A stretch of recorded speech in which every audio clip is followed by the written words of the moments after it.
Hello everyone. कैसे हैं? I hope आप सब अच्छे से होंगे, खूब अच्छे से तैयारी चल रही होगी। तो आप यहाँ पे पीछे आज बैकग्राउंड देख पा रहे होंगे, बहुत ही कलरफुल बैकग्राउंड है। आज से हम एक नई सीरीज़ की शुरुआत करने वाले हैं। जैसे कि आपको पता है कि मेन फोकस हमारा जेई नीट वाले बच्चों के लिए था। तो आज से हमारी एक नई सीरीज़ है जिसमें कि हमारे पास में जेई नीट के जो सिलेबस है हम उसके अकॉर्डिंग मूव करने वाले हैं। तो इस सीरीज में पहली जो रिकॉर्डेड वीडियो आपको मिलने वाली है वो सॉल्यूशन चैप्टर की है, क्लास 12 का। तो इसमें आपके पास में क्लास 12 सॉल्यूशन चैप्टर है और एक यहाँ पे आप देख रहे होंगे हैक एमसीक्यूज। तो ये एक ऐप है जिसमें कि आप जो भी एमसीक्यूज क्वेश्चन मैं यहाँ पे कराऊंगी वो उस ऐप में अवेलेबल होंगे, और इसके अलावा भी आपके पास में थाउजेंड्स में पर्टिकुलर चैप्टर से एमसीक्यूज होंगे। सो अगर आपको डायरेक्टली ऑनलाइन जाके वो एमसीक्यूज करने हैं तो यू कैन डू दैट। ठीक है, तो चलिए स्टार्ट करते हैं फिर जल्दी से जल्दी। सॉल्यूशन चैप्टर ये आपके क्लास 12 के सिलेबस के अकॉर्डिंग है, क्लास 12 की एनसीईआरटी के अकॉर्डिंग है। तो सबसे पहले हमारे पास में आता है जो आज हम टॉपिक कवर करने वाले हैं। तो आज में जो आपके पास में स्पेसिफिक टॉपिक जो कवर होंगे वो आपकी कंसंट्रेशन टर्म्स कवर होंगी। कंसंट्रेशन टर्म्स में आपके पास में मोलैरिटी, मोलैरिटी, मोलैलिटी, इसके बाद में आपके पास में मोल फ्रैक्शन, परसेंटेज, मास percent, volume percent, part per million, ये सारा आपका कवर होने वाला है। पर मोलैरिटी मोलैलिटी स्टार्ट करने से पहले जो सबसे पहले हम करेंगे वो थोड़ा सा मोल कॉन्सेप्ट को स्टडी करेंगे कि एक्चुअल में आपके मोल होते क्या हैं। तो पहले आपको मोल पता होने चाहिए, तभी आप मोलैरिटी मोलैलिटी, यहाँ पे थोड़ा सा मैं आपको आइडिया नॉर्मेलिटी का भी देने वाली हूँ। आज के इसमें आपके पास में हल्का सा जो आइडिया आएगा वो नॉर्मेलिटी का भी आएगा। और स्पेसिफिकली ये वाली जो क्लास है ये क्लास 12 का सॉल्यूशन चैप्टर बेस्ड है, जो कि आपके बोर्ड के लिए भी इंपॉर्टेंट है और आपके कॉम्पिटिटिव एग्जाम्स के लिए भी इंपॉर्टेंट है। ठीक है बच्चा, तो आप में से अधिकतर बच्चे ये कह रहे थे कि क्वेश्चंस की प्रैक्टिस और ये सब, तो अब इसमें क्वेश्चन भी इंक्लूडेड है और धीरे धीरे क्वेश्चन की बहुत सारी सीरीज आने वाली है। आपको सीबीएसई के क्वेश्चंस, आपको नीट के क्वेश्चन, जेई के क्वेश्चंस, ये सारे मिलेंगे यहाँ पे। ठीक है, तो स्टार्ट करते हैं। सबसे पहले आपके पास में सबसे पहले सॉल्यूशन आप कहते किसे हो, यानी कि अगर आप सॉल्यूशन को डिफाइन करोगे तो बेसिकली सॉल्यूशन आपके पास में क्या होता है? It is a homogeneous mixture of two or more chemically non reacting substance. पहली बात, होमोजीनियस सब्सटेंस, होमोजीनियस सॉल्यूशन की अगर हम बात करें तो होमोजीनियस सॉल्यूशन हमारा क्या होता है? जब composition through out the mixture remain same.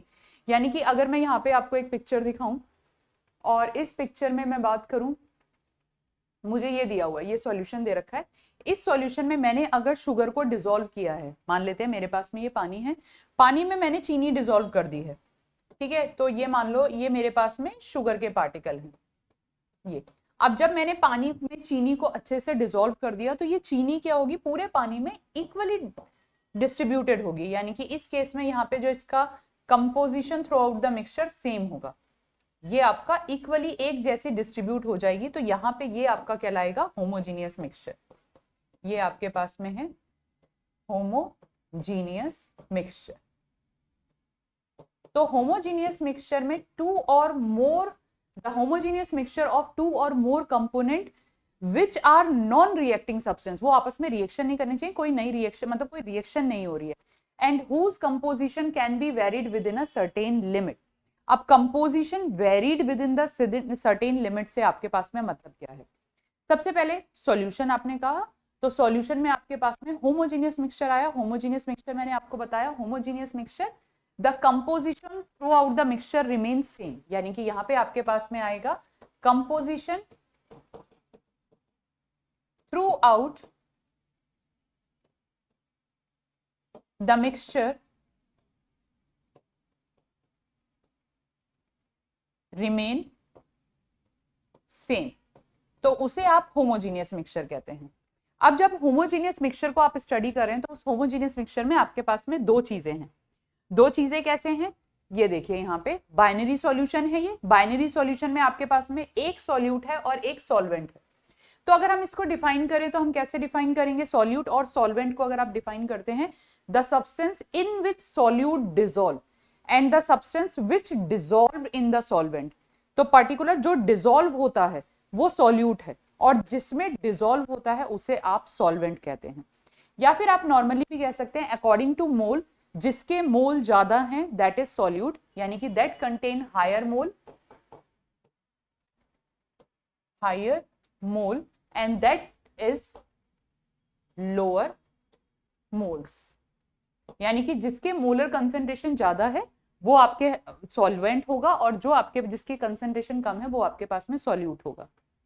अब मैं जब इस पूरे चैप्टर को डिस्कस करूंगी तो सॉल्यूट मेरे पास में आएगा बी से और जो सॉल्वेंट मेरे पास में आएगा वो ए से, और जब मैं दोनों को मिक्स करके जो सॉल्यूशन बनाऊंगी उस सॉल्यूशन को मैं लिखूंगी ए बी, जो मैं रिप्रेजेंट करूंगी। ठीक है बच्चा, बहुत डिटेल में करा रही हूँ, बहुत आराम से करा रही हूँ, बोर्ड की आपकी प्रैक्टिस के साथ साथ आपके कंपटीशन की जो प्रैक्टिस है वो भी साथ साथ हो जाएगी।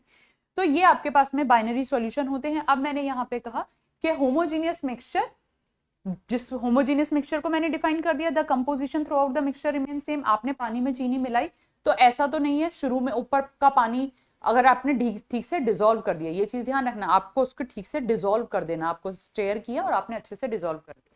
तो अब ऐसा तो कभी भी नहीं होता, ध्यान दिया होगा आपने कि माना आपने कोई ड्रिंक भी बनाई है, आपने रूह अफ़ज़ा वगैरह उसमें मिला दिया, तो ऐसा तो नहीं है ऊपर का बहुत मीठा होता है, नीचे का बहुत कम मीठा होता है, बीच का बहुत ज्यादा मीठा हो जाता है, ऐसा तो नहीं होता। अगर आपने उसको ढंग से डिसॉल्व किया तो through out the mixture composition remain the same, तो इस तरीके के मिक्सचर को आप होमोजीनियस मिक्सचर कहते हैं। क्लियर, ये हो गया।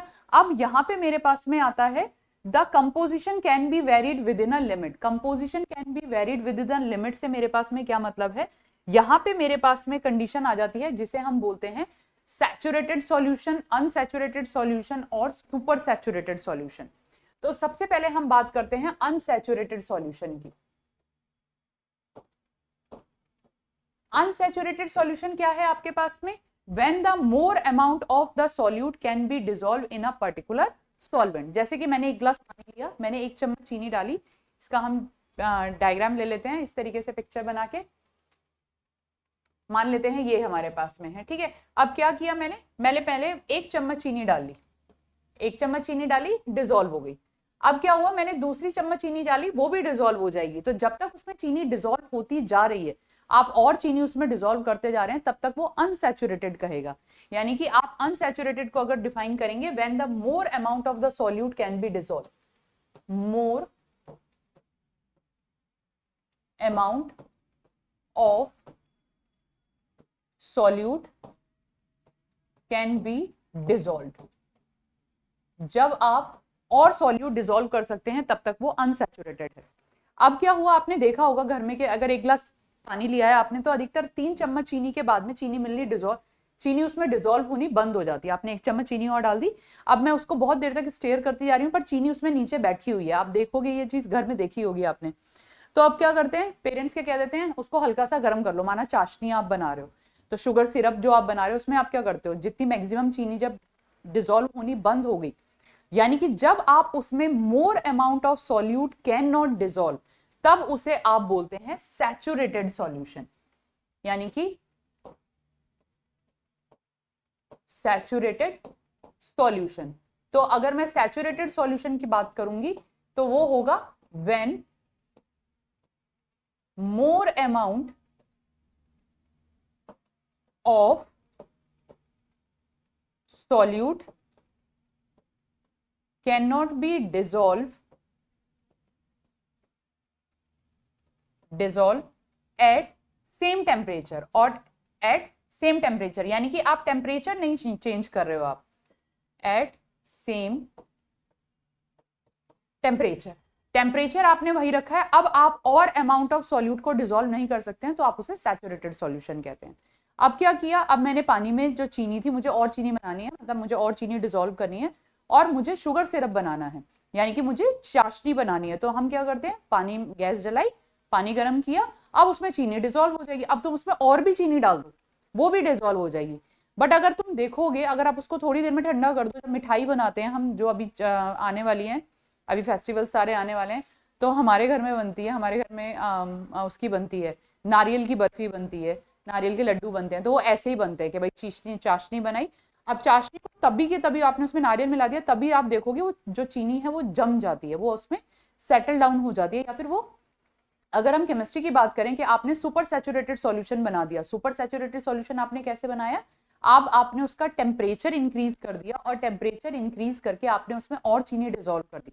पर अगर आप उसे ठंडा करोगे और रूम टेम्परेचर पे ले आओगे तो जितनी भी एक्स्ट्रा चीनी उस सैचुरेटेड सॉल्यूशन के अकॉर्डिंग उसमें डिसॉल्व हुई थी वो उसमें नीचे दोबारा सेटल डाउन हो जाती है, तो उसे आप बोलते हैं सुपर सैचुरेटेड सॉल्यूशन। यानी कि अब जो तीसरी आपके पास में टर्म आती है वो होती है सुपर सैचुरेटेड। सुपर सैचुरेटेड यानी कि आपके पास में मोर अमाउंट ऑफ सॉल्यूट आपने डिसॉल्व कर दिया, सैचुरेटेड सॉल्यूशन के अकॉर्डिंग जितना होना चाहिए था आपने टेम्परेचर इंक्रीज करके और अमाउंट डिसॉल्व कर दिया, तो उसे आप सुपर सैचुरेटेड सॉल्यूशन कहते हैं। ठीक है, तो अभी तक हमने क्या क्या टर्म पढ़ी, हमने होमोजेनियस मिक्सचर पढ़ा, composition through out the mixture remain same, solute और सॉल्वेंट को अगर आप डिफाइन करेंगे, solute whatever the substance dissolve and the substance in which that particular substance dissolved, that is called solvent। या फिर बहुत सिंपल सी definition है, जिसके मोल ज्यादा है वो सॉल्वेंट, जिसके मोल कम है वो सॉल्यूट। इस तरीके से आ गया। इसके बाद में आपने सैचुरेटेड, अनसैचुरेटेड और सुपर सैचुरेटेड सॉल्यूशन की बात करी। बाइनरी सॉल्यूशंस अभी हम यहाँ पे डिस्कस कर रहे हैं। अब टाइप्स ऑफ सॉल्यूशन, यानी कि बाइनरी सॉल्यूशन की अगर मैं बात करूं तो बाइनरी सॉल्यूशन के अकॉर्डिंग आप टाइप्स ऑफ सॉल्यूशन में आप किसको किस चीज में डिसॉल्व कर रहे हो, आपका सॉल्यूट क्या है और आपका सॉल्वेंट क्या है, उसके अकॉर्डिंग आप उसे 3 कैटेगरी में डिवाइड कर सकते हैं। 3 कैटेगरी में कैसे डिवाइड कर सकते हैं, अगर आपके पास में गैसियस सॉल्यूशन है तो गैसियस सॉल्यूशन के लिए, यानी कि gas in gas, gaseous solution से मतलब क्या है कि आपका जो सॉल्वेंट है वो पूरा का पूरा गैस है, तो वो आपके पास में गैसियस सॉल्यूशन होगा। अगर आपके पास में पूरा का पूरा सॉल्वेंट लिक्विड है तो वो लिक्विड सॉल्यूशन होगा, और अगर आपके पास में सॉल्वेंट सॉलिड है तो वो आपके पास में सॉलिड सॉल्वेंट होगा। अब अगर गैस है तो गैस के 3 हो सकते हैं, gas in gas, liquid in gas and solid in gas. Gas in gas, gas in gas आपके पास में आपके आसपास का जो एटमॉस्फेयर है वो पूरा का पूरा गैस इन गैस सॉल्यूशन है और होमोजीनियस है। इसके बाद में लिक्विड इन गैस, आपने गैस में कोई लिक्विड डिसॉल्व कर दिया, गैस में लिक्विड डिसॉल्व कर दिया, तो यहाँ पे आपके पास में आता है chloroform mix with the nitrogen gas, तो आपने नाइट्रोजन गैस में क्लोरोफॉर्म मिक्स कर दिया। इसके बाद में सॉलिड इन गैस, गैस के अंदर आपने सॉलिड को डिसॉल्व किया, तो स्मोक जो होता है आपके पास में, कैम्फर इन एयर है, आयोडीन वेपर इन एयर है, ये सारे के सारे आपके पास में सॉलिड इन गैस है। ठीक है, इसके बाद में आपके पास में आता है लिक्विड सॉल्यूशन, तो gas in liquid, gas in liquid तो हमने नॉर्मली डेली लाइफ में देखते ही हैं। कोल्ड ड्रिंक्स, कोई भी मेहमान आया जी फटाफट कोल्ड ड्रिंक ले आओ, कोल्ड ड्रिंक खोली और उसमें से पूरे एफरवेंसेस, पूरे झाग आ रहे हैं, बबल्स निकल रहे हैं, वो जो बबल्स निकल रहे हैं वो उसमें जो गैस डिसॉल्व है, जो हाई प्रेशर पे वो गैस डिसॉल्व है, वो आपका गैस इन लिक्विड है। Oxygen in water, carbonated drinks, तो जो मराइन एनिमल्स होते हैं या मराइन प्लांट्स होते हैं उनको ऑक्सीजन कैसे मिलती है, क्योंकि वो ऑक्सीजन आपका वाटर में डिसॉल्व होती है, तो that is liquid in gas in liquid. अब आपके पास में आता है लिक्विड इन लिक्विड, आपने एक कोल्ड ड्रिंक में दूसरी कोल्ड ड्रिंक मिला दी, कई बार दूध में कोल्ड ड्रिंक मिला दी, या दूध में आपने कुछ दूसरा कोई लिक्विड मिला दिया, हाँ दूध में रूह अफ़ज़ा मिला दिया जो कि हम नॉर्मली लेते ही लेते हैं, तो उस केस में आपके पास में लिक्विड इन लिक्विड हो गया। इथेनॉल इन वाटर हो गया आपके पास में, तो ये लिक्विड इन लिक्विड है। इसके बाद में सॉलिड इन लिक्विड, इसका एग्जांपल तो मैं बार बार आपको दे ही रही हूँ कि आपने शुगर इन वाटर मिला दिया, ग्लूकोज इन वाटर मिला दिया, सॉल्ट इन वाटर मिला दिया, तो सॉलिड इन लिक्विड हो गया। इसके बाद में आपके पास में आता है gas in liquid, gas in solid, solid के अंदर गैस प्रेजेंट है, सॉलिड के अंदर गैस कब प्रेजेंट होती है, जैसे कि आपके पास में हाइड्रोजन, पैलेडियम या प्यूमिक स्टोन्स वगैरह जो होते हैं वो आपके पास में गैस इन सॉलिड है। लिक्विड इन सॉलिड, सॉलिड के अंदर लिक्विड, तो आपके पास में सोडियम अमलगम जो है, मरकरी आपके पास में सोडियम सॉलिड है और मरकरी आपके पास में लिक्विड है, तो लिक्विड इन सॉलिड हो गया। इसके बाद में सॉलिड इन सॉलिड, तो आपके पास में जो अलॉयज होते हैं, होमोजेन, जो ब्रास हो गई, ये सब जो हो गए आपके, तो ये होमोजेनियस मिक्सचर होते हैं जिसमें आपके पास में सॉलिड इन सॉलिड, क्योंकि एक से ज्यादा सॉलिड प्रेजेंट होता है, जैसे कि आपके पास में copper dissolve in gold and alloys, ये जितने भी आपके पास में एलॉयज जो प्रेजेंट होते हैं, तो ये आपका सॉलिड इन सॉलिड हो गया। तो इस तरीके से आप सॉल्यूशन को कैटेगराइज कर देते हैं। इसके बाद में आपके पास में आता है नेक्स्ट हमारे पास में, अब हम जो यहाँ पे स्टार्ट करने वाले हैं वो सबसे पहले थोड़ा सा रिवीजन ऑफ मोल कॉन्सेप्ट कर लेते हैं, क्योंकि जब तक आपको मोल कॉन्सेप्ट क्लियर नहीं होगा तब तक आप इसको नहीं कर सकते हैं। ठीक है, अब मोल कॉन्सेप्ट बहुत ही सिंपल सी बात है। देखो, आप में से अधिकतर बच्चों को अभी भी मोल कॉन्सेप्ट से डर लगता होगा, रीजन क्योंकि मोल कॉन्सेप्ट को आप बहुत बड़ा एक मानते हो, ओहो पता नहीं क्या चीज है, कैसे मोल आ रहे हैं, क्या आ रहे हैं, कैसे नहीं आ रहे हैं। बहुत सिंपल सी बात है, जब भी अगर मैं आपसे कहूं 1 डजन, आपको पता है 1 डजन, हर बच्चे को पता होगा, जैसे ही मैंने 1 डजन बोला आप में से हर बच्चा बोलेगा 12। ठीक है, 12 क्या, 12 सेब हो सकते हैं, 12 केले हो सकते हैं, 12 पेंसिल्स हो सकती हैं, 12 रबर्स हो सकती हैं, कुछ भी हो सकता है। ऐसे ही जब मैं आपको कहूं मोल, तो आपके दिमाग में सबसे पहले चीज क्या आनी चाहिए, 6.022 इंटू 10⁻23 पार्टिकल। यानी कि अगर हम 1 मोल की बात करते हैं तो आप क्या करो, अगर आपको मोल में कंफ्यूजन है तो दिमाग में एक चीज बात ध्यान रख लो, डजन। 1 डजन यानी कि 12। मोल की अगर हम बात करते हैं तो मोल में आपके पास में 6.022 इंटू 10⁻23 पार्टिकल।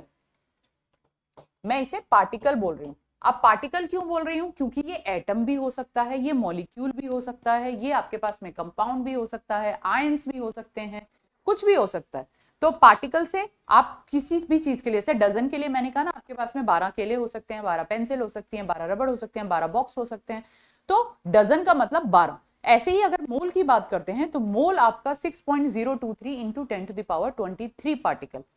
अब मोल को आप और भी 2-3 तरीके, ये तो पार्टिकल के अकॉर्डिंग हमने डिफाइन किया कि 1 मोल की अगर आप बात कर रहे हैं। ऐसे ही अगर आपको स्टैंडर्ड टेम्परेचर एंड प्रेशर दे रखा है at STP, so at STP standard temperature and pressure पे, प्रेशर आपका 1 एटमॉस्फेरिक हो गया और टेम्परेचर आपका 273 केल्विन, 273.15 केल्विन हो गया। तो अगर आपको एसटीपी कंडीशन दी है और एसटीपी कंडीशन पे किसी भी गैस के 1 मोल गैस, क्योंकि standard temperature pressure gas law की हम यहाँ पे बात कर रहे हैं, तो उस केस में आपके पास में किसी भी गैस का जो 1 मोल है वो 22.4 लीटर के इक्वल है। अगर वो बार में दिया है, आपको एटमॉस्फेरिक नहीं दिया हुआ, बार में दे रखा है, तो वो आपके पास में 22.7 लीटर के आसपास आ जाएगा। तो आप इस तरीके से भी याद कर सकते हैं, बट ये एसटीपी वाली कंडीशन है और केवल गैस के लिए हम डिस्कस कर रहे हैं। तो अब आप गैस के जो पार्टिकल या गैस या किसी भी सब्सटेंस के जो मोल हैं वो आप कैसे निकाल सकते हैं, एक मोल के इतने पार्टिकल हैं, जितने भी पार्टिकल आपको दिए हैं उसको डिवाइड कर दो 1 मोल पार्टिकल से, number of particle present in the 1 मोल, वो आपके पास में नंबर ऑफ मोल आ गए। अब एक चीज और यहाँ पे आती है, किसी भी सब्सटेंस का जो आपको मास दिया होता है, जैसे कि आप एएमयू में एटॉमिक मास यूनिट में या यूनिफाइड मास में, जो आप पीरियोडिक टेबल आपके पास में पूरी होती है, उस पीरियोडिक टेबल में जो आपको एटॉमिक मास दिए होते हैं वो एएमयू में दिए होते हैं। अगर आप उस एएमयू को ग्राम में ले लो, वो उस सब्सटेंस के ग्राम के इक्वल, ग्राम मोलर मास के इक्वल होता है। यानी कि आप इसे ऐसे भी कर सकते हैं कि 1 mole of any substance is equals to gram molar mass. तो आपको अब ये 3 चीजें ध्यान रखनी है। अगर आपको ये सारी चीजें क्लियर हैं तो आप कहीं भी मोल कॉन्सेप्ट में अटकेंगे नहीं। जैसे कि अगर मैं नाइट्रोजन की बात कर दूं, तीनों बात ही मैं यहाँ पे ले लेती हूँ। मुझे नाइट्रोजन दिया है, मुझे नाइट्रोजन के मान लो यहाँ पे 28 ग्राम दे रखे हैं, ठीक है, और नाइट्रोजन का मेरे पास में जो मोलर मास होता है वो 14 है। नाइट्रोजन एटम दिया हुआ, एटम लिया है मैंने, मुझे 20 ग्राम नाइट्रोजन एटम दे रखे हैं, तो मुझे इसके मोल निकालने हैं। तो मैं मोल निकालने के लिए क्या करूंगी भाई, 1 मोल में 14 ग्राम है, तो 28 ग्राम कितने में होंगे, या 14 ग्राम 1 मोल में है, क्योंकि मैंने क्या कहा था कि इसका जो भी मास है उस मास को अगर आप ग्राम में ले लेते हो वो उसके 1 मोल के इक्वल होता है। किसी भी एटम के मास को अगर आप ग्राम में ले लोगे वो उसके 1 मोल के इक्वल होगा। यानी कि उस 1 मोल में आपके पास में 6.023 इंटू 10⁻23 पार्टिकल होंगे। तो अगर मैं यहाँ पे 28 ग्राम ले लूं तो 28 ग्राम में मुझे नंबर ऑफ मोल निकालने हैं। अब मैं नंबर ऑफ मोल को ऐसे लिखूंगी, यानी कि मैं इसको थोड़ा सा इधर कर देती हूँ।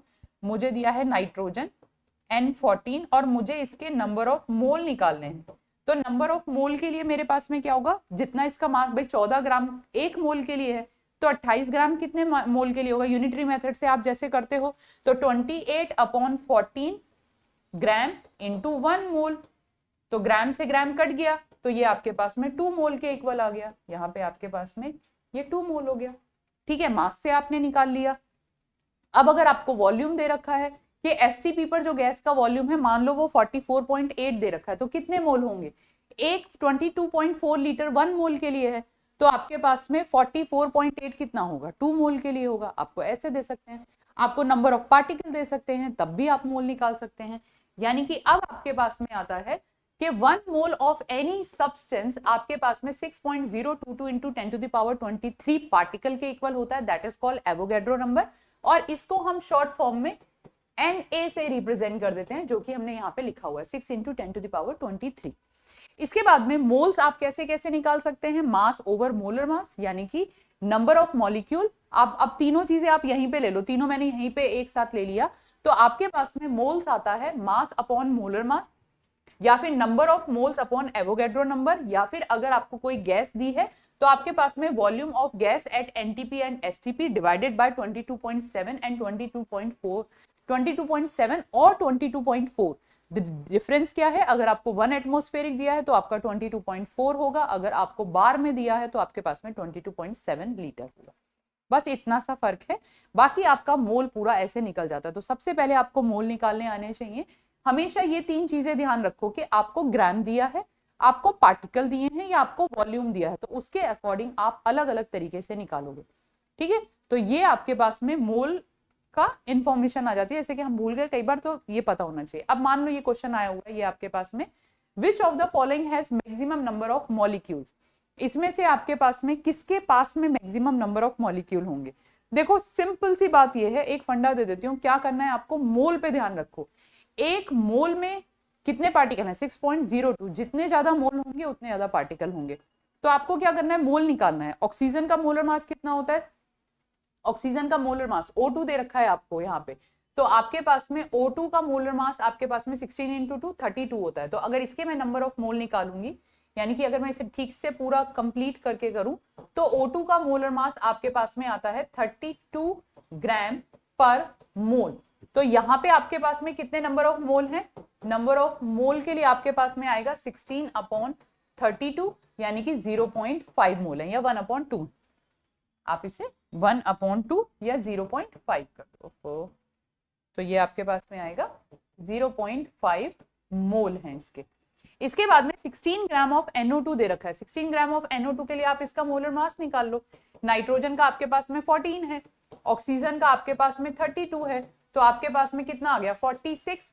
तो इस यहाँ पे अगर आप नंबर ऑफ मोल निकालोगे तो 16/46 आएगा, 16 चौक 64, पर ये तो नहीं है, तो ये आप 2 से कर दो, 2 8 16, 2 दूनी 4, 2 3 6, तो 8/23 आ गया ये। ठीक है, इसके बाद में आपके पास में आता है नाइट्रोजन। 7 ग्राम ऑफ नाइट्रोजन दे रखी है, तो नाइट्रोजन के नंबर ऑफ मोल आप निकालेंगे, 7 ग्राम आपको दे रखे हैं, और नाइट्रोजन का मोलर मास आपके पास में N2 दे रखा है, 28 ग्राम पर मोल होता है, 28 ग्राम पर मोल।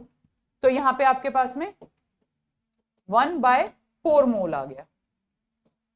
अब 2 ग्राम ऑफ हाइड्रोजन के लिए अगर आप करेंगे तो 2 ग्राम अपॉन 1.008, तो 1.9, मतलब अप्रोक्सीमेटली तो 2 के आसपास ही आया है, बट मैं बिल्कुल ही एग्जैक्ट तरीके से कर रही हूँ। तो आपका ये 1.99 के समथिंग आएगा। सबसे ज्यादा मोल किसके आ रहे हैं, देखने से ही पता चल रहा है। मैंने तो इतनी बड़ी कैलकुलेशन करी, आपको इतनी बड़ी कैलकुलेशन भी करने की जरूरत नहीं है, ये फर्स्ट क्लास है इसलिए मैंने इतनी बड़ी कैलकुलेशन कर भी दी है, वरना कैलकुलेशन भी करने की जरूरत नहीं है। आपको देखते ही पता चल जाता है कि किसके मोल सबसे ज्यादा है। जिसके मोल सबसे ज्यादा होंगे उसी के अंदर पार्टिकल सबसे ज्यादा होंगे। नॉर्मल सी बात है, आप अगर इन सबको एवोगैड्रो नंबर से मल्टीप्लाई करोगे तो जिसके मोल सबसे ज्यादा है उसी में नंबर ऑफ पार्टिकल सबसे ज्यादा आएंगे। मैक्सिमम नंबर ऑफ मॉलिक्यूल पूछा है, देखते ही हो जाना चाहिए, यानी कि ये क्वेश्चन आपका 10 सेकंड का भी नहीं है। अगर आपको कैलकुलेशन स्ट्रॉन्ग है तो आप 10 सेकंड में ये क्वेश्चन कर लोगे। तो इस तरीके से आप इस क्वेश्चन को सॉल्व कर सकते हो। अब देखो यहाँ पे आपको सॉल्यूट को और सॉल्वेंट की कौन कौन सी टर्म्स आपके पास में होती हैं, कौन कौन सी टर्म है। सॉल्यूट को हम SL से रिप्रेजेंट कर रहे हैं, सॉल्वेंट को आप SV से रिप्रेजेंट कर रहे हैं, या फिर सॉल्यूट को हम B से भी रिप्रेजेंट कर सकते हैं और सॉल्वेंट को हम AB से भी रिप्रेजेंट कर सकते हैं। तो आप SI ले लो सॉल्वेंट, या सॉल्यूट के लिए आप SL ले लो और सॉल्वेंट के लिए SV ले लो, बात एक, मतलब किसी भी तरीके से रिप्रेजेंट कर सकते हो और कुछ नहीं है। सॉल्वेंट को AB से नहीं A से रिप्रेजेंट करेंगे। ठीक है, अब अगर आप सॉल्वेंट के वेट को रिप्रेजेंट कर रहे हैं तो आप WSI लिखेंगे, सॉल्यूट के वेट को रिप्रेजेंट कर रहे हैं WSI लिखेंगे, WSL लिखेंगे। अगर आप उसके मास को रिप्रेजेंट कर रहे हैं MSI लिखेंगे। यहाँ पे आप अगर उसके नंबर ऑफ मोल्स को रिप्रेजेंट कर रहे हैं तो आप उससे लिखेंगे। तो ये आपके पास में weight upon mass of solute, ये तो गलत वो लिखा हुआ है। तो बेसिकली आप इसे इस तरीके से रिप्रेजेंट कर सकते हैं, कोई ज्यादा बड़ी बात नहीं है, बहुत ही सिंपल सा रिप्रेजेंटेशन है। इसके बाद में आता है अब कंसंट्रेशन। आप कंसंट्रेशन क्या होता है, जो हम सारी बात इतनी बार बार कर रहे हैं कि आप इस चैप्टर में करने क्या वाले हो। स्टार्टिंग क्या है, कंसंट्रेशन टर्म्स। कंसंट्रेशन टर्म से मतलब क्या है, अब मैंने आपको 3 ग्लास पानी दे दिया, ठीक है। फॉर एग्जाम्पल मैं आपको दे देती हूँ, यहाँ पे मेरे पास में 3 ग्लास पानी है। अब देखो, ये 1 ग्लास पानी ये रहा, ये दूसरा ग्लास पानी है और ये तीसरा ग्लास पानी है। अब क्या हुआ, या चाय ले लो,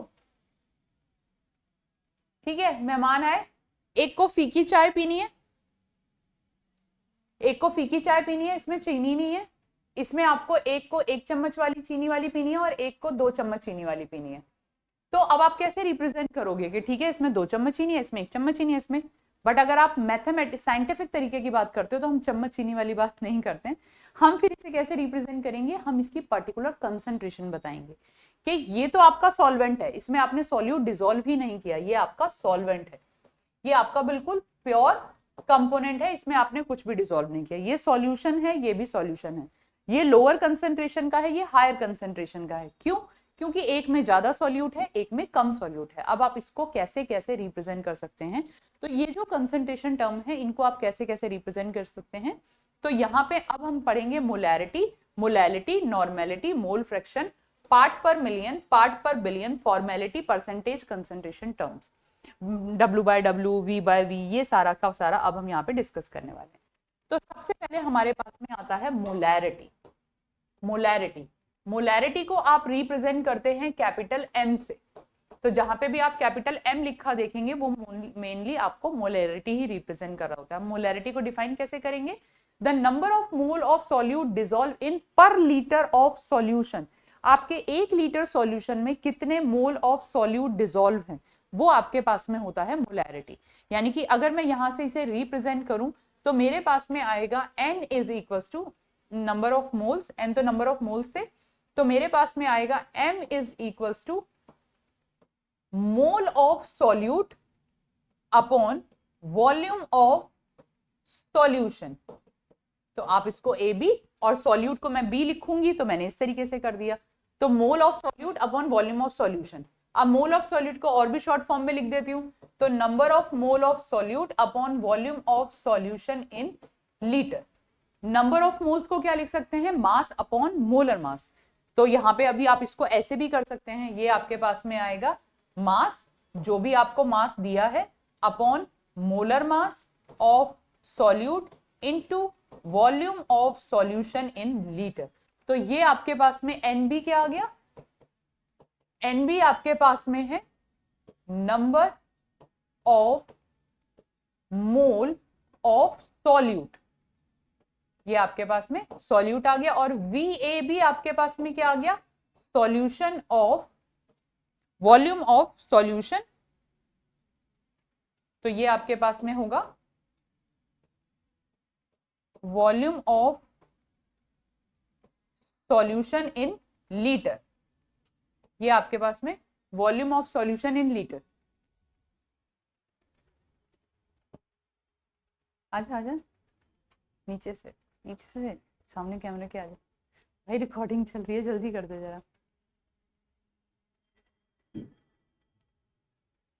ठीक है। तो ये आपके पास में आएगा molarity, molarity number of mole, number of mole upon volume of solution in litre, number of मोल को लिख सकते हैं मास अपॉन मोलर मास, ये जो मैंने mm लिखा है ये मोलर मास ऑफ सॉल्यूट है। अब यहाँ पे आपके पास में आती है यूनिट, यूनिट आपको पता है, अगर आपके पास में न्यूमरेटर में मोल है और डिनोमिनेटर में वॉल्यूम है, तो ये आपके पास में आएगा मोल्स पर लीटर, यानी कि यूनिट आपके पास में आएगी यहाँ पे मोल पर लीटर, या फिर आप इसे शॉर्ट फॉर्म में मोल पर लीटर आप ऐसे भी लिख सकते हैं, और कई बार आपको केवल कैपिटल M ही दिया होता है, कैपिटल M ही दिया होता है, तो यहां से आपके पास में मोलैरिटी आ जाएगी, ठीक है। अब आता है आपके पास में अगला, तो यहां से आप मोलैरिटी कर सकते हैं, आप आराम से क्वेश्चंस ले लेते हैं यहाँ पे अब मोलैरिटी के। ये आपको क्वेश्चन दिया 25 ml of 0.3 molar HNO3 are mixed with the 75 ml of 0.4 molar HNO3 if the volume of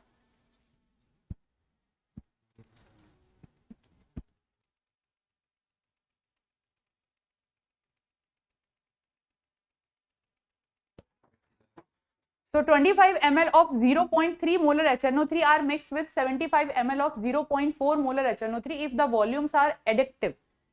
आपको ऐड करना है, वो तो मैं अभी आगे बताऊंगी हो क्या रहा है। अब यहाँ पे आपने क्या किया है, ये आपके पास में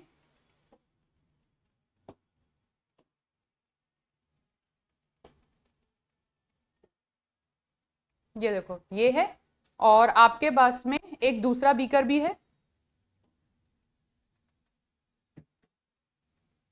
ठीक है ये। और अब आपने क्या किया है, इसका जो पानी है वो आपने इसमें डाल दिया।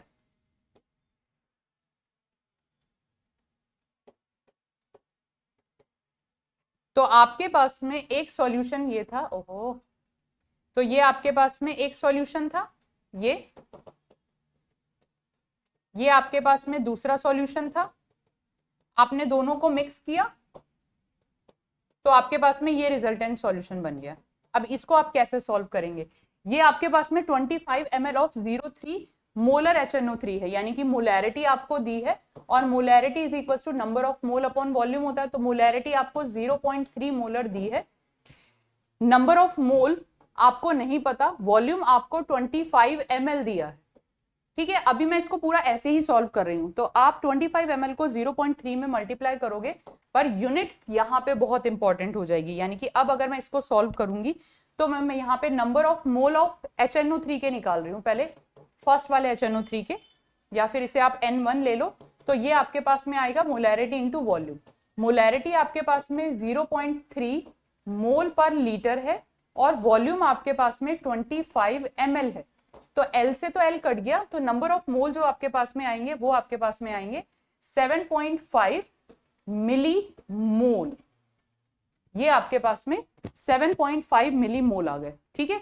इसके बाद में ऐसे ही जो आपने दूसरा नाइट्रिक एसिड लिया है N2, उसके नंबर ऑफ मोल अगर आप निकालेंगे तो आपके पास में 0.4 मोल पर लीटर दिया है यहाँ पे आपको, और ये आपके पास में आ गया 75 ml, तो L से L कट गया अगेन, तो आप इसको मल्टीप्लाई करेंगे 20 और 30, तो ये आपके पास में 30 मिली मोल आ गए, ठीक है। अब आपके पास में उसके HNO3 से, इस वाले HNO3 से कितने मोल ऑफ HNO3 आए थे और यहां से कितने आए हैं, टोटल आपने दोनों को मिक्स कर दिया, तो अब आपके पास में जो फाइनल सॉल्यूशन है, इस सॉल्यूशन की मोलैरिटी आपको निकालनी है।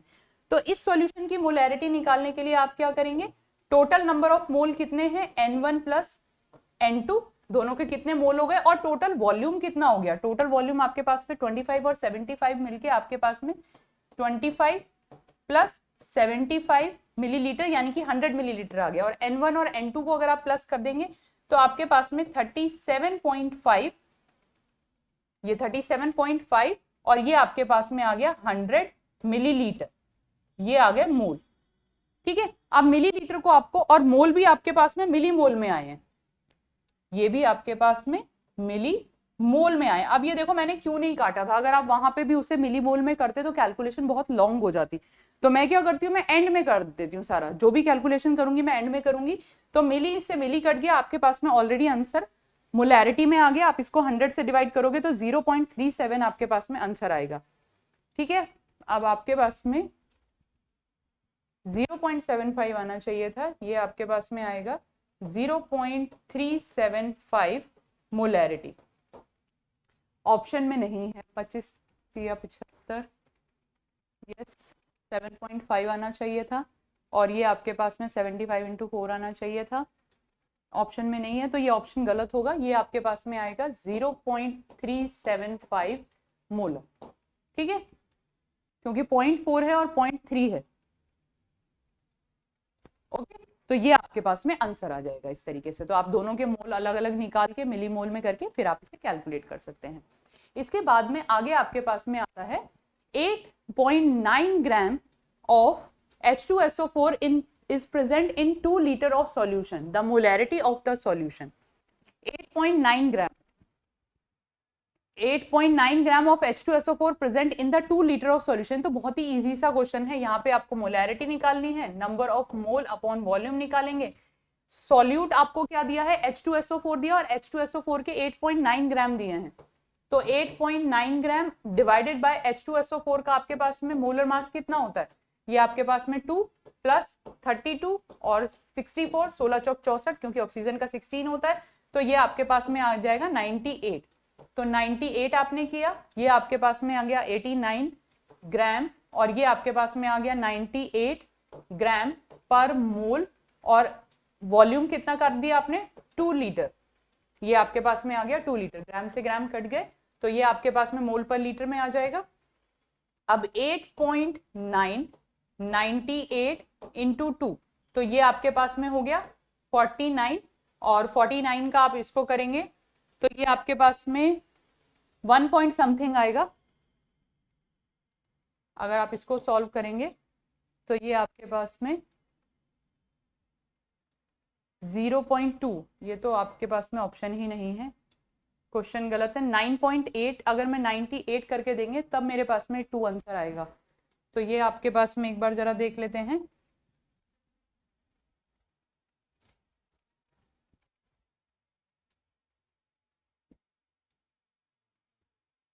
हम्म 1.8 तो कोई ऑप्शन ही नहीं है।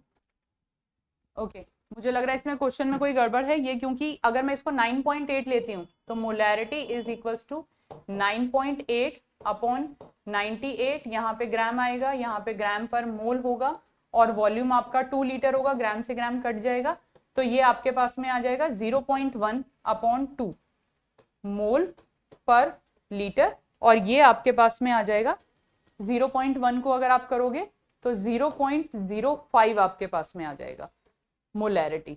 तो बी आंसर आपका करेक्ट होगा। तो मेरे ख्याल से इस क्वेश्चन में ही गड़बड़ है, 8.9 नहीं होगा, 9.8 होगा, तो आपके पास में ऑप्शन ठीक आएगा। अदरवाइज तो आपके पास में 1.8 आ ही रहा था।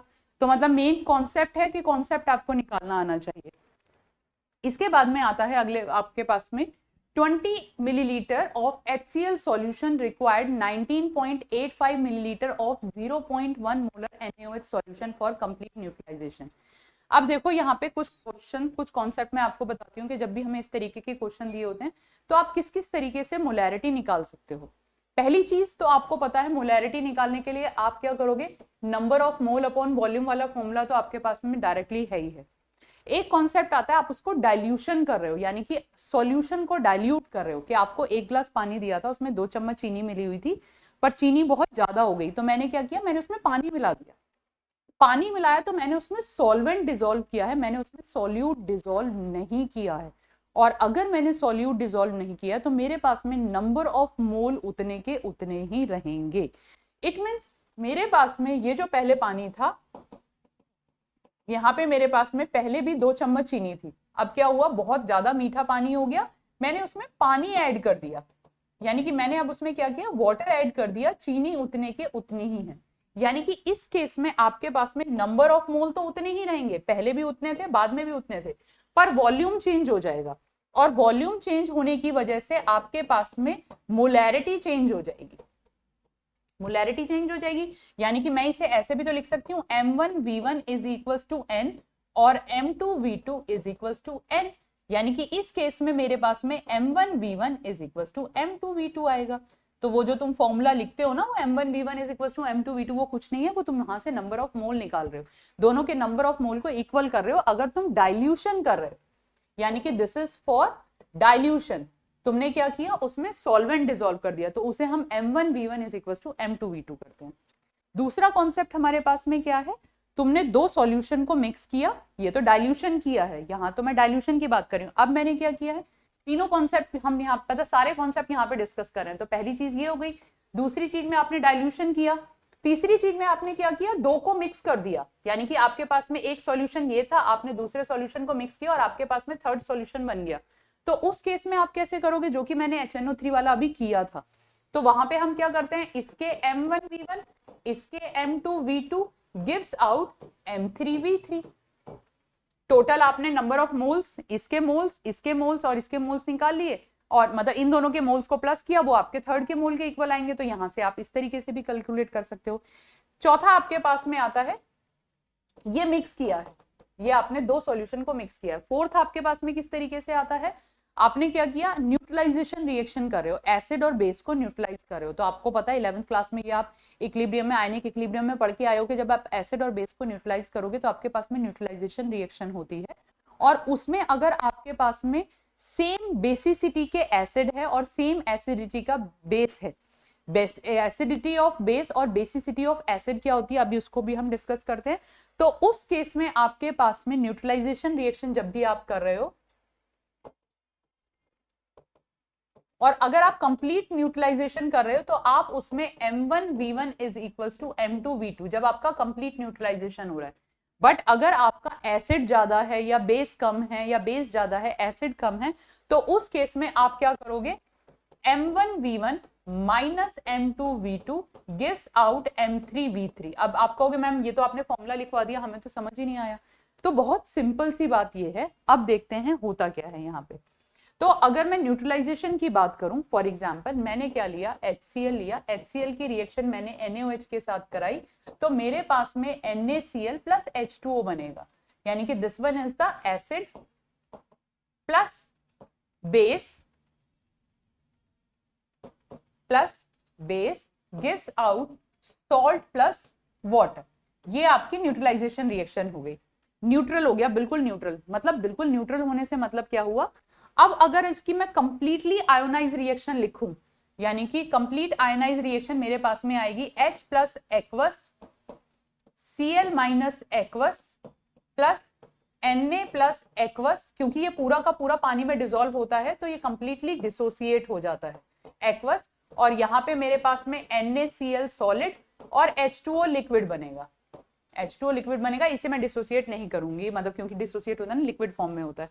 तो अब अगर तुम यहाँ पे देखो तो NaCl जब आपका सॉलिड होगा ये भी कंप्लीटली डिसोसिएट हो जाता है, और ये भी आपके पास में Na प्लस एक्वस और Cl नेगेटिव एक्वस बनाता है। अब आप यहाँ पे, क्योंकि दोनों तरफ जो सोडियम आयन की कंसंट्रेशन है और क्लोराइड आयन की कंसंट्रेशन है वो सेम होगी, तो यहाँ से आपका सोडियम आयन यहाँ पे कैंसिल हो गया, क्लोराइड आयन आपका यहाँ पे कैंसिल हो गया। तो आप नेट आयोनिक इक्वेशन कैसे लिखोगे, यानी कि अब आपके पास में नेट आयोनिक इक्वेशन आती है इस तरीके से, वो आपके पास में आएगी H plus aqueous plus OH negative aqueous gives out H2O liquid. ये आपके पास में नेट आयनिक इक्वेशन आ गई, यानी कि जितने हाइड्रोजन आयन के नंबर्स थे उतने ही OH आयन के नंबर्स होंगे, तो वो दोनों एक दूसरे को न्यूट्रलाइज करेंगे। अब नंबर से मैं क्या कहना चाह रही हूँ, मोल, जितने इसके मोल होंगे उतने ही इसके मोल होंगे, तब ये दोनों एक दूसरे को न्यूट्रलाइज करेंगे और तब ये H2O बनाएंगे।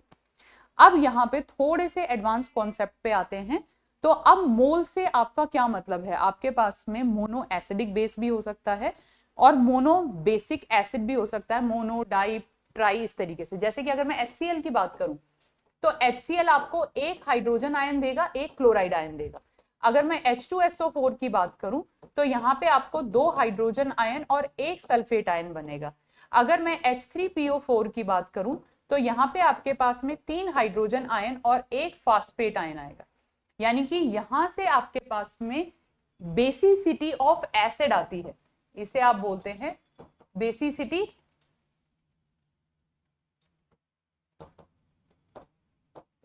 Of acid. और बेसिसिटी ऑफ एसिड, कितने हाइड्रोजन यहाँ पे मिल रहे हैं 1, यहाँ पे कितने मिल रहे हैं 2, यहाँ पे कितने मिल रहे हैं 3, तो ये बेसिसिटी ऑफ एसिड होगी, यानी कि ये कितने प्रोटॉन आपको दे रहा है। अगर आप, मैं और इसको डिटेल में लेके जाऊं तो मैं इसको इस तरीके से समझाऊंगी कि अगर मैंने इसका 1 मोल डिसॉल्व किया है, 1 मोलर सॉल्यूशन लिया है, तो यहाँ पे मेरे हाइड्रोजन आयन भी 1 मोलर होंगे। बट अगर मैं इसका 2 मोलर लूंगी, यानी कि अगर मैं इसका 1 मोलर लूंगी, 2 मोलर नहीं, अगर मैं इसका 1 मोलर लूंगी तो मुझे यहाँ पे इसके 2 मोलर मिलेंगे, और अगर मैं इसका 1 मोलर लूंगी तो मुझे यहाँ पे 3 मोलर मिलेंगे। तो आपको मेनली देखना कि कितने हाइड्रोजन आयन मिल रहे हैं। यहीं पे फिर आपका जो अगला कॉन्सेप्ट आ जाता है वो नॉर्मेलिटी वाला कॉन्सेप्ट आ जाता है। तो इस तरीके से आपको ये पता होना चाहिए। ये आपके पास में बेसिसिटी ऑफ एसिड आ गया। अगला आपके पास में होता है एसिडिटी ऑफ बेस।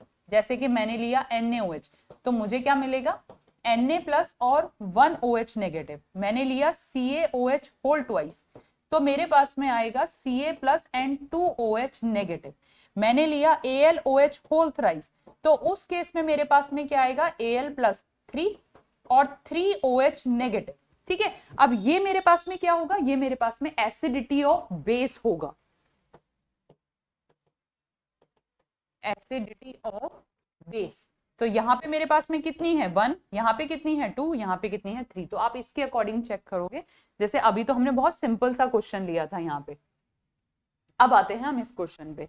तो यहाँ पे आपको क्या दे रखा है, HCl दे रखा है, ठीक है बेटा, और यहाँ पे आपको क्या दे रखा है, NaOH। अब इन दोनों की न्यूट्रलाइजेशन रिएक्शन होगी, आपको ये भी चेक करना है कंप्लीट न्यूट्रलाइजेशन हो रहा है या नहीं हो रहा है। तो आप ये देखो कि आपको 20 ml और इसकी मोलैरिटी दी नहीं है, ये मुझे कितनी मोलैरिटी का है ये मुझे दिया ही नहीं है, पर वो कह रहा है कंप्लीट न्यूट्रलाइजेशन हो रहा है।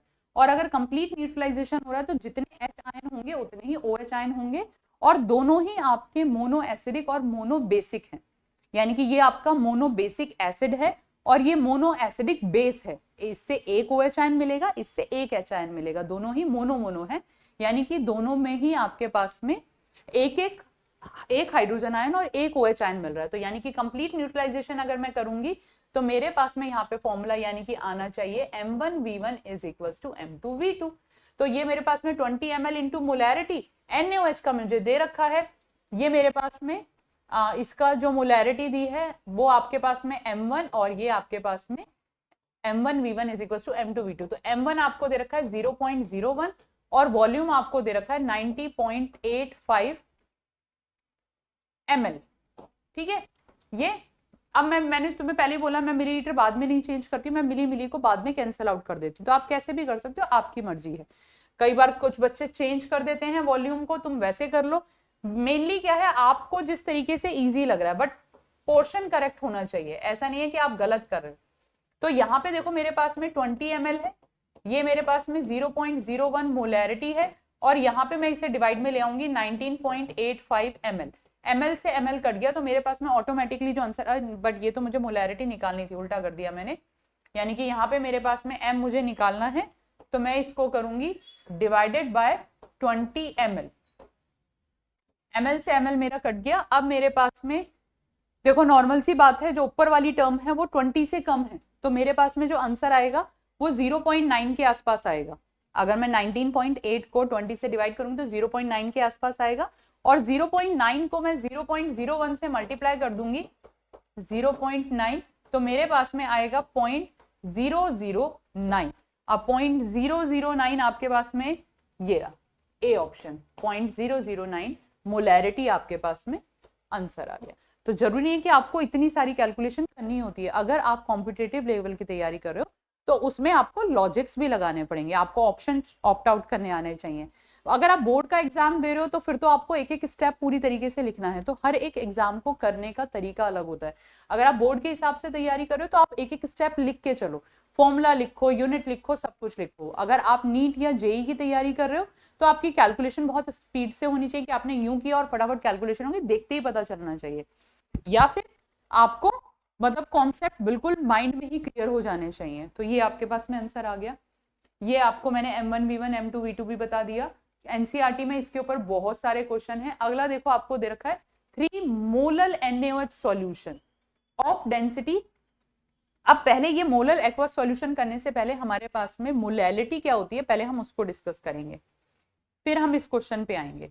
तो यहाँ पे अब आता है हमारे पास में मोलैलिटी।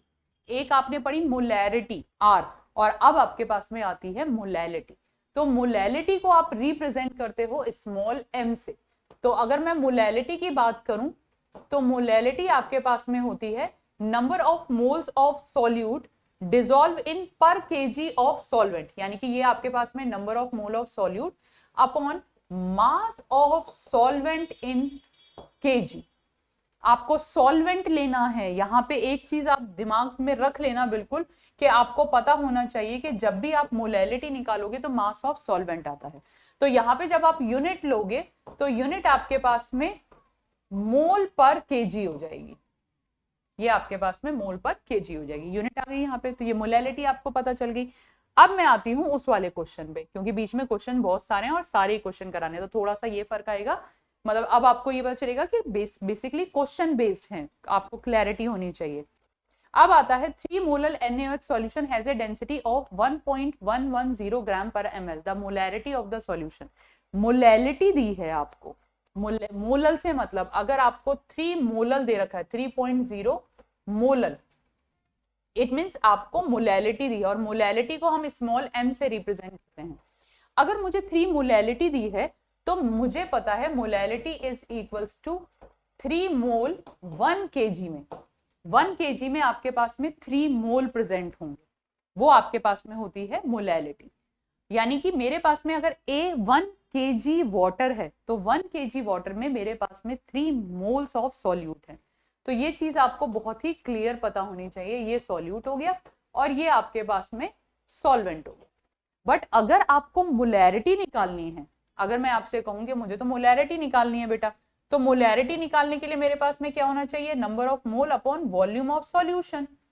और वॉल्यूम ऑफ सॉल्यूशन निकालने के लिए मेरे पास में वॉल्यूम ऑफ सॉल्यूशन मेरे पास निकालने के लिए वॉल्यूम ऑफ आपके पास में वॉल्यूम ऑफ सॉल्यूट और वॉल्यूम ऑफ सॉल्वेंट होना चाहिए, या फिर मेरे पास में डेंसिटी दी हो कि मैं टोटल वॉल्यूम निकाल लूं और फिर मुझे डेंसिटी दी हो। तो अब हम आते हैं यहाँ पे वॉल्यूम ऑफ सॉल्यूशन निकालेंगे। तो वॉल्यूम ऑफ सॉल्यूशन निकालने के लिए सबसे पहले मेरे पास में वॉल्यूम ऑफ सॉल्यूट कितना है, वॉल्यूम ऑफ सॉल्यूट मेरे पास में 1 kg है, ये मैंने यहां से ले लिया। और वॉल्यूम ऑफ सॉल्वेंट कैसे निकालेंगे, वॉल्यूम ऑफ वॉल्यूम नहीं मास, यहां पे मेरे पास में आएगा मास ऑफ सॉल्वेंट मेरे पास में है 1 kg, क्योंकि density is equal to mass upon volume होता है तो वहां से हम वॉल्यूम निकालेंगे। अब मुझे क्या निकालना है, आपका मास ऑफ सॉल्यूट निकालना है। और मास ऑफ सॉल्यूट में कैसे निकालूंगी, मुझे पता है number of mole equals to mass upon molar mass. ठीक है, तो मास ऑफ सॉल्यूट निकालने के लिए यानी कि WB निकालने के लिए मैं क्या करूंगी, number of mole into molar mass. अब मेरे पास में नंबर ऑफ मोल कितने हैं, 3 मोल ऑफ सॉल्यूट हैं, तो मैं क्या करूंगी 3 इंटू यूनिट लिख लेना, मोलर मास आपके पास में NaOH का मोलर मास आपके पास में 40 होता है, 40 ग्राम पर मोल। तो एक्चुअली मोल से मोल आपका कैंसिल हो जाएगा, आपके पास में ग्राम में आंसर आएगा जो कि 120 ग्राम हो गया। तो आपके पास में मास ऑफ सॉल्वेंट आ गया, मास ऑफ सॉल्यूट आ गया, टोटल मास ऑफ सॉल्यूशन कितना होगा, यानी कि यहां से आप क्या करोगे, अब आप करोगे total mass of solution is equals to mass of A plus mass of B। दोनों सेम ही यूनिट में लिखूंगी, अगर वो भी ग्राम में है तो वो भी ग्राम में, तो दोनों को ग्राम ग्राम में करके करेंगे। तो ये आपके पास में आ गया 1000 ग्राम और ये आपके पास में आ गया 120 ग्राम, तो आपके पास में 1120 ग्राम आ गया। टोटल मास ऑफ सॉल्यूशन पता चल गया। और अब आपको पता है density is equals to mass upon volume, तो मेरे पास में वॉल्यूम इज इक्वल्स टू आएगा मास अपॉन डेंसिटी। मास मेरे पास में कितना आ गया 1120 और डेंसिटी मुझे कितनी दी हुई है, डेंसिटी मुझे दी हुई है 1.11। अब अगर आप इसे करोगे तो ये आपकी ये 1.12 है और ये 1.11 है, थोड़ी सी ज्यादा है, तो नियर अबाउट 1.1 के आसपास ही आंसर आएगा, अप्रोक्सीमेटली 1.01 या 1.1 के आसपास आपका आंसर आएगा। ये वॉल्यूम आ गया, पर ये किस में आया है, डेंसिटी आपके पास में ग्राम पर ml में है। ठीक है, और आपने मास जो लिया है वो ग्राम में लिया है, तो ये आपके पास में जो आंसर आया है ये आपके पास में, पर इसमें डेसिमल भी हटाओगे ना, तो डेसिमल हटाओगे तो आपके पास में हो जाएगा 10 to the power 2, तो ये आपके पास में आ जाएगा 111.1 इंटू 10 to the power 2, तो ये आपके पास में 11,100 या 1 और ये हो गया मिलीलीटर। ठीक है, और इस मिलीलीटर को जब आप लीटर में कन्वर्ट कर दोगे तो या 10 to the power 3 से आप वहीं पे भी डिवाइड कर देते तब भी आपके पास में 1.1 लीटर के आसपास वॉल्यूम ऑफ सॉल्यूशन आ जाएगा। अब निकालना क्या है, मोलैरिटी निकालनी है।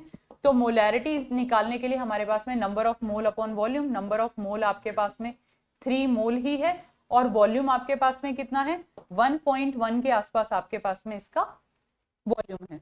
ठीक है, अब आपके पास में ये 3 है और ये 1.1 है, तो आप इसको सॉल्व करोगे तो ये आपका 3 से कम आएगा, क्योंकि नीचे जो वैल्यू है वो थोड़ी सी 1 से ज्यादा है। तो मैंने बिना कैलकुलेट करके इसको निकाल दिया। देखो 3 से ज्यादा नहीं हो सकता, क्योंकि 3/1 होता तो 3 से ज्यादा, मतलब 3 के आसपास होता, तो उस 1 से कम होता तो 3 से ज्यादा होता, बट यहाँ 1 से ज्यादा है, तो आपके पास में एग्जैक्ट आंसर कौन सा आएगा, 2.9 के आसपास। अब आपको ये बहुत बड़ा लग रहा होगा, ये बहुत बड़ा इसलिए लग रहा है क्योंकि मैंने एक एक कॉन्सेप्ट आपको क्लियर करके बताया, अदरवाइज आप इसको बहुत ही सिंपल तरीके से कर सकते थे। आपको पता है यहाँ पे किस तरीके से करेंगे, यहाँ पे molarity is equals to number of mole upon volume of solution in litre.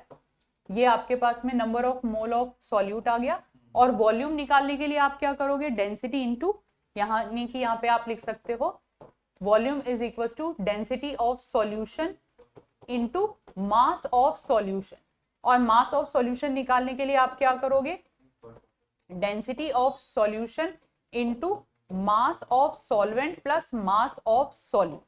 इस तरीके से करके आप इसको पूरा सॉल्व कर सकते हो, वो आपकी मर्जी है। अब आपको देखो मेरा तरीका क्या है, मैं पहले सारी चीजें क्लियर करके चलती हूँ, मैं रटवाऊंगी नहीं, मैं कहीं पे आपको ये नहीं कहूंगी इसके लिए ये फॉर्मूला याद कर लो, इसके लिए ये फॉर्मूला याद कर लो, इसके लिए ये फॉर्मूला याद कर लो। बाई चांस अगर आपको फॉर्मूला याद नहीं होता तो क्वेश्चन आपको निकालना आना चाहिए, होता है क्योंकि आपको फिजिक्स भी करनी होती है, आपको मैथ्स भी करनी होती है, तो बहुत दिमाग टेंशन में होता है, बहुत चीजें नहीं याद रहती हैं। आप में से अधिकतर सब बच्चे मेरी इस बात को मानेंगे, बिल्कुल सबको पता है, बच्चे नहीं बड़ों को भी पता है ये बात, कि आप जब इतने स्ट्रेस में होते हैं तो कितनी सारी याद करी हुई चीजें तो आप वैसे ही भूल जाते हैं, आपने कल पढ़ी थी और आपको बिल्कुल याद नहीं आएगा, और 3 घंटे आपका टाइम वेस्ट हो जाएगा। तो बेटर ये है हमेशा इस फोकस पे काम करो कि अगर ठीक है मुझे ये क्वेश्चन का फॉर्मूला नहीं याद आया तो मैं इसे ऐसे भी सॉल्व कर सकते हैं, कि हम इसे ऐसे भी कर सकते हैं। तो इस तरीके से तैयारी करो, अगर इस तरीके से तैयारी करोगे चाहे कहीं से भी क्वेश्चन क्यों ना आ जाए आप उसका आंसर निकाल ही लोगे, क्योंकि आपको कॉन्सेप्ट पता है। जब तक आपको कॉन्सेप्ट नहीं पता तब तक आप रट्टाफिकेशन करते रहो, हजारों फॉर्मूले याद कर लो, हजारों में से 50 फॉर्मूले तो वैसे ही आप भूल जाओगे, तो आप एग्जाम में क्या करोगे अगर उसी 50 पे क्वेश्चन आ गए तो। ठीक है बेटा, चलिए इसके बाद में आता है आपके पास में 6.02 into 10⁻20 molecule of the urea are present in the 100 ml of solution. The concentration of urea, कई बार क्या होता है मोलैरिटी को कंसंट्रेशन ही बोल दिया जाता है, तो उसमें कोई कंफ्यूज होने की बात नहीं है, मोलैरिटी निकालनी है। Molarity is equal to number of mole of in litre होना चाहिए। नंबर ऑफ मोल निकालने के लिए अब आपको यहाँ पे मॉलिक्यूल दे रखे हैं, तो नंबर ऑफ मोल निकालने के लिए आपको पता है यहाँ पे दूसरा फॉर्मूला आप याद करोगे, number of mole is equal to given molecule आपको कितने दिया है 6.0 इंटू 10⁻20, और एवोगैड्रो नंबर आपको कितना दिया है 6.02 इंटू 10⁻23, तो ये पूरा कैंसिल हो गया, 10⁻³ ऊपर चला गया, यानी कि नंबर ऑफ मोल आपके पास में कितने आएंगे 10⁻³ और वॉल्यूम कितना दे रखा है 100 ml, 100 ml को लीटर में लिखोगे तो आपके पास में आ जाएगा 100 इंटू 10⁻³ लीटर। ठीक है, ये देखो ये पूरा कैंसिल हो गया, तो ये आपके पास में 0.01 मोलैरिटी आपके पास में आंसर आ जाएगा, यानी कि ये आपके पास में करेक्ट आंसर है। तो कैसे भी दे सकते हैं, नंबर ऑफ मोल मास की टर्म में भी निकाल सकते हो, आपको नंबर ऑफ मॉलिक्यूल की टर्म में भी लिख सकते हो, वॉल्यूम की टर्म में भी दे सकते हैं, तो क्वेश्चन आपको कैसे भी दे सकते हैं। मोलैरिटी ऑफ प्योर वाटर, अब इसे तो आपको याद करना पड़ेगा, ये मैं यहाँ पे आपको सॉल्व करके बता दूंगी, बट ये आपका कई जगह यूज होने वाला, खाली यहाँ पे नहीं है, आपने इक्विलिब्रियम चैप्टर में भी ये किया होगा। प्योर वाटर की डेंसिटी कितनी होती है, डेंसिटी ऑफ प्योर वाटर आपके पास में आती है 1 ग्राम पर ml, यानी कि pure water 1 ml pure water आपका 1 ग्राम के इक्वल होता है। ठीक है, अब अगर मैं आपको 1000 ग्राम प्योर वाटर दे दूं तो वो आपका 1 लीटर के इक्वल या 1000 ml के इक्वल होगा, कैसे भी कर दो आपकी मर्जी है। तो ये आपके पास में आ गया 1000 ml या फिर आपके पास में 1 लीटर। मोलैरिटी हमें निकालनी है, तो मोलैरिटी मेरे पास में आएगा number of mole upon volume in litre. Number of mole, water कितना है, वाटर के नंबर ऑफ मोल निकालने के लिए आपके पास में 1000 ग्राम, क्योंकि 1 लीटर 1000 ग्राम के इक्वल होता है। वाटर का मोलर मास कितना होता है आपके पास में 18 ग्राम पर ml होता है, और ये आपके पास में 1 लीटर आ गया। 1000 अपॉन 18 को आप डिवाइड करोगे तो आपके पास में आता है 55.5। याद रखना ये बहुत इंपॉर्टेंट है, यानी कि 55.5 मोल पर litre is the molarity of pure water. तो ये आपको डायरेक्टली याद होना चाहिए, आप बार बार इसको कैलकुलेट नहीं करेंगे। 1 kg वाटर की जो मोलैरिटी होती है, प्योर वाटर की जो मोलैरिटी होती है 55.5, याद रखना 55.5। तो ये आपके पास में यहाँ पे 55.6 दे रखी है, 55.5 या डेसिमल में जो वैल्यू आएगी उसके अकॉर्डिंग आप इसे सॉल्व कर लेंगे। अगला आता है आपके पास में 40 gram of NaOH are contain in 1 decilitre. अब ये डेसीलीटर में बच्चे डर जाते हैं, डेसीलीटर, अरे कुछ भी नहीं है बेटा, मिली, डेसी, सेंटी कुछ भी तो नहीं है, ये करे तो हैं आपने 6, 7, 8 में पढ़ते तो हैं। डेसी का मतलब आपके पास में होता है 1/10, ठीक है। तो ये 4 gram of NaOH are contain 44 gram आपको दे रखा है, तो मोलैरिटी निकालने के लिए number of mole upon volume आएगा। नंबर ऑफ मोल निकालने के लिए आपके पास में 4 ग्राम NaOH दे रखा है, NaOH का मोलर मास 40 ग्राम पर मोल होता है आपके पास में। वॉल्यूम आपके पास में 1 डेसीलीटर का मतलब है 1/10 लीटर, ठीक है, डेसीलीटर। ये आपके पास में 1/10 आ गया, तो आपके पास में ऊपर भी 1/10 है, तो ये आपके पास में 1/10 इंटू 10/1, तो ये आपके पास में हो गया मोलैरिटी, जो कि आपके पास में आ गई 1 मोलर। आंसर आपके पास में आ गया 1 मोलर। ओके, ठीक है। चलिए जी, अगला क्वेश्चन ले लेते हैं। तो ये आपके यहाँ पे ओके, अब आता है आपके पास में, अभी तक आपने मोलैलिटी पढ़ ली है और मोलैरिटी पढ़ ली है, बट मोल फ्रैक्शन अभी आपने नहीं पढ़ा, तो फिर हम इस क्वेश्चन को तभी करेंगे जब हम मोल फ्रैक्शन कर लेंगे। इसके बाद में आपके पास में आता है the molality of a solution. किसी भी सॉल्यूशन की जो मोलैलिटी है आप उसे कैसे रिप्रेजेंट करेंगे। मोलैलिटी अभी आप करके आए हैं, यूनिट करके आए हैं, मोल पर केजी, यानी कि मोल of solute in 1 kg of solvent. तो नंबर ऑफ मोल्स तो ये ग्राम इक्विवेलेंट तो है ही नहीं। Number of moles 100 ml solvent नहीं है, 100 ml ऑफ सॉल्यूशन नहीं है, 1000 ग्राम ऑफ सॉल्वेंट, यानी कि B option will be the correct option. Moles of solute in 1000 gram या फिर 1 kg ऑफ सॉल्वेंट, ये आपको 1 kg ऑफ सॉल्वेंट लेना। इसके बाद में 18 gram of the glucose present in 1000 gram of an aqueous solution of glucose, it is said to be. आपको दे रखा है 18 ग्राम दे रखा है और 1000 ग्राम दे रखा है, ठीक है, 1000 ग्राम दे रखा है और मोलर में आंसर दे रखा है, यानी कि एक्चुअल में आपको मोलैलिटी निकालनी है। तो molality is equal to number of mole upon mass of solvent in KG, ये आपके पास में आएगा mass of solvent in KG. तो यहाँ पे आप नंबर ऑफ मोल निकालेंगे 80/180, क्योंकि ग्लूकोज आपके पास में होता है C12H22 ग्लूकोज, ये तो मैं सुक्रोज का फॉर्मूला लिख रही हूँ, तो ये आपके पास में होगा C6H12O6। अगर आप इसका मोलर मास निकालेंगे वो आपके पास में 180 के इक्वल आएगा। तो ये आ गया ग्राम, ये आ गया ग्राम पर मोल, और मास आपको कितना दे रखा है, ग्राम को केजी में कन्वर्ट करेंगे तो 1 kg आ जाएगा। ये आपके पास में 1/10 आ गया, 1/10 मोलर, तो 1/10 मोलर 0.1 मोलर आपके पास में आंसर आ जाएगा, ठीक है, क्लियर। अब आपको ये, जैसे मुझे तो मोलर मास याद है, NaOH का मुझे याद है, ग्लूकोज का मुझे याद है, तो वो आपको कैलकुलेट करने आने चाहिए। जितनी जल्दी आप इसे करोगे उतनी जल्दी आप क्वेश्चन सॉल्व करोगे। अब आता है आपके पास में मोल फ्रैक्शन। नेक्स्ट डेफिनेशन आपके पास में आती है mole fraction. Mole fraction, fraction यानी कि पर्टिकुलर आप फ्रैक्शन निकाल रहे हो, जो कि आप मैथ्स वगैरह में भी पढ़ते हो। आपने एक 1 सेक्शन लिया, एक सेक्शन में से, मतलब आप ये के पास में पूरा सेक्शन था, इसमें से ये वाला फ्रैक्शन आपने निकाल दिया, तो टोटल ये कितना है, 1 में ये कितना है, वो फ्रैक्शन आ गया। यानी कि अगर आप बात करो यहाँ पे, तो टोटल में उसका अमाउंट कितना है उसे आप मोल फ्रैक्शन बोलते हैं। तो मोल की टर्म में ले रहे हैं तो मोल की रेस्पेक्ट में ही हम उसे बोलेंगे the ratio of the number of moles that component to be total number of moles. टोटल में उस पर्टिकुलर कंपोनेंट के कितने नंबर ऑफ मोल हैं, तो वो आपके पास में मोल फ्रैक्शन आता है, और इसे आप जाई से रिप्रेजेंट करते हैं। यानी कि जाई मेरे पास में इस तरीके से आएगा, कई बुक्स में इसे ऐसे भी दे रखा है, कोई दिक्कत नहीं है, रिप्रेजेंटेशन का तरीका है, आप कैसे भी कर लो, कोई फर्क नहीं पड़ता। अब आता है आपके पास में, अगर मैंने 2 कंपोनेंट लिए हैं A और B, तो मेरे पास में अगर इसके नंबर ऑफ मोल Na हैं और इसके नंबर ऑफ मोल Nb हैं, तो मुझे अगर B का मोल फ्रैक्शन निकालना है, तो B का मोल फ्रैक्शन निकालने के लिए मैं करूंगी Nb/Na प्लस Nb, या फिर अगर मुझे A का मोल फ्रैक्शन निकालना है तो मैं करूंगी Na/Na प्लस Nb। अगर 3 कंपोनेंट हैं तो तीनों का मोल फ्रैक्शन होगा, अगर 4 कंपोनेंट हैं चारों का मोल फ्रैक्शन होगा। But sum of the mole fraction, आपके पास में जितने भी कंपोनेंट हैं उनके टोटल सारे कंपोनेंट का जो मोल फ्रैक्शन होता है वो हमेशा इक्वल टू 1 होता है। यानी कि जाई बी प्लस जाई ए इज इक्वल्स टू 1। अगर आपके पास में 3 कंपोनेंट होंगे तो तीनों कंपोनेंट के मोल फ्रैक्शन का सम आपके पास में 1 आएगा। आप इसे इस तरीके से याद रखोगे, ठीक है, क्योंकि फ्रैक्शन में है, 1 में है, परसेंटेज 100 में होती है, फ्रैक्शन 1 में होता है। तो इस तरीके से आप मोल फ्रैक्शन कैलकुलेट कर सकते हैं। नेक्स्ट आपके पास में आता है unit of mole fraction. Question की बात करते हैं। चलो, यूनिट ऑफ मोल फ्रैक्शन क्या लगता है, क्या यूनिट होगी मोल फ्रैक्शन? अगर मैंने इसे ऐसे लिखा है, chi A is equals to N A upon N A plus N B, मैंने इसे ऐसे लिखा है, तो एक्चुअल में ऊपर भी तो मोल है और न्यूमरेटर डिनोमिनेटर में भी मोल है, क्योंकि सम है, मोल मोल मोल से मोल कट गया, तो ये वाली मोल फ्रैक्शन आपकी डायमेंशन लेस क्वांटिटी है, इसकी कोई डायमेंशन नहीं होती है, ये डायमेंशन लेस है।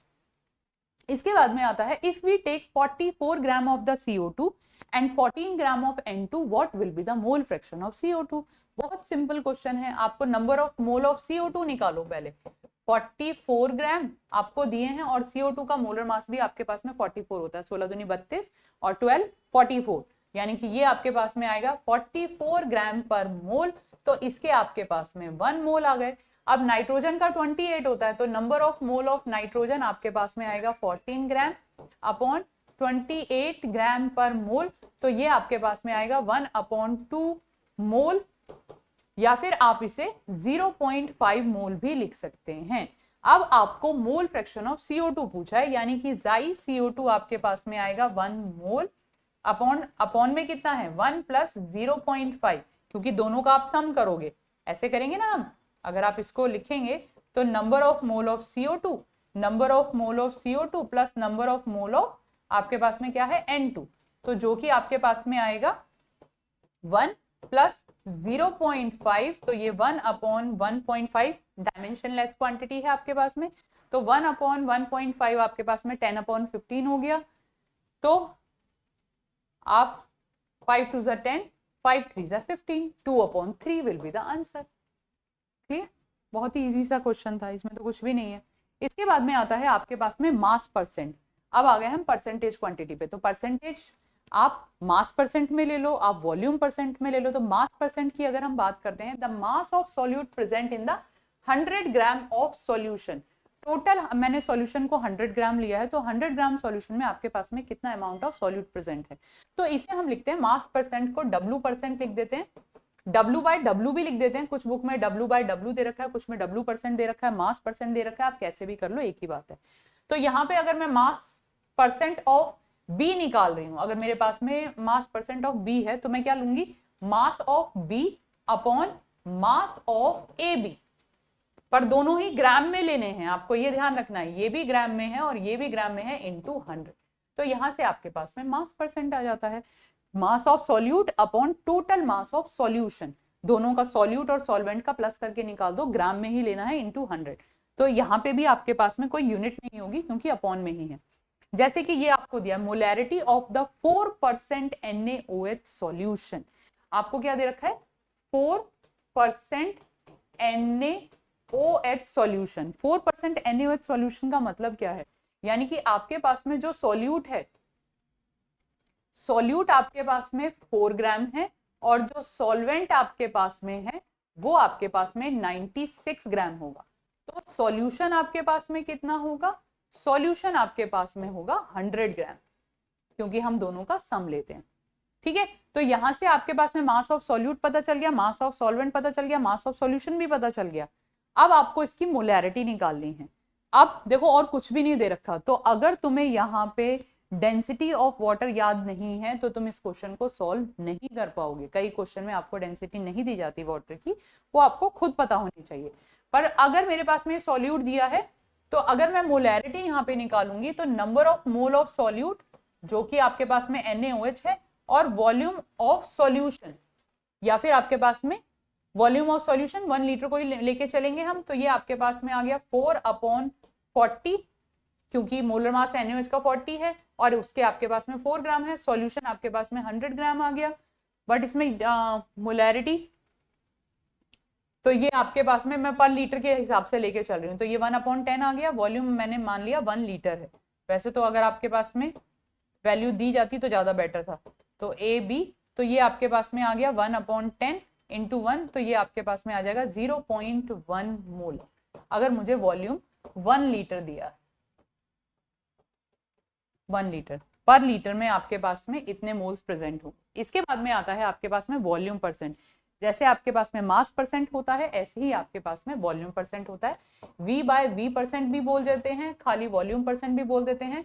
तो यहाँ पे आपके पास में volume of solute upon volume of solution in millilitre और इन मिलीलीटर इनटू 100। यूनिट सेम होनी चाहिए, मिलीलीटर लीटर, मिलीमीटर मिलीलीटर होना चाहिए, या लीटर लीटर होना चाहिए। तो आप उसके अकॉर्डिंग, जैसे कि आपने मास में लिखा है तो उसे आप वॉल्यूम परसेंट बोलते हैं।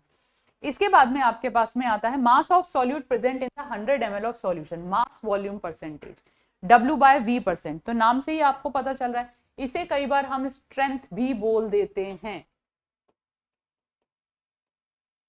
स्ट्रेंथ। तो स्ट्रेंथ के लिए आपके पास में, या W बाय V परसेंट आपके पास में क्या होता है, मास ऑफ सॉल्यूट इन ग्राम। तो यहां पे आपके पास में ये सॉल्यूट आएगा, अपॉन वॉल्यूम ऑफ सॉल्यूशन। अगर आप मिलीलीटर में ले रहे हो, तो अगर आपके पास में volume of solution in millilitre है, तब तो आप उसे स्ट्रेंथ नहीं बोलोगे। पर अगर आपको ग्राम पर लीटर में दे रखा है, तो उसे हम स्ट्रेंथ बोल देते हैं कि आपके 1 लीटर सॉल्यूशन में कितने ग्राम सॉल्यूट प्रेजेंट है, तो उसे आप ग्राम पर लीटर लिख सकते हैं। ठीक है बेटा, कोई दिक्कत याद करना पड़ेगा, ये तो याद करने से आएगा। अब मैंने बीच में यहाँ पे एक क्वेश्चन आपको छुड़वा दिया था, और वो क्वेश्चन क्या था आपके पास में,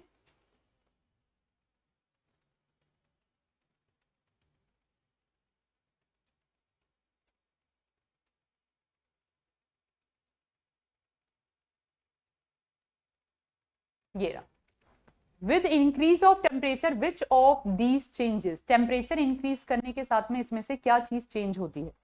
देखो, अगर आप टेम्परेचर इंक्रीज करते हो तो वॉल्यूम चेंज होता है, पर अगर आप टेम्परेचर इंक्रीज करते हो तो मास में कोई चेंज नहीं आता है।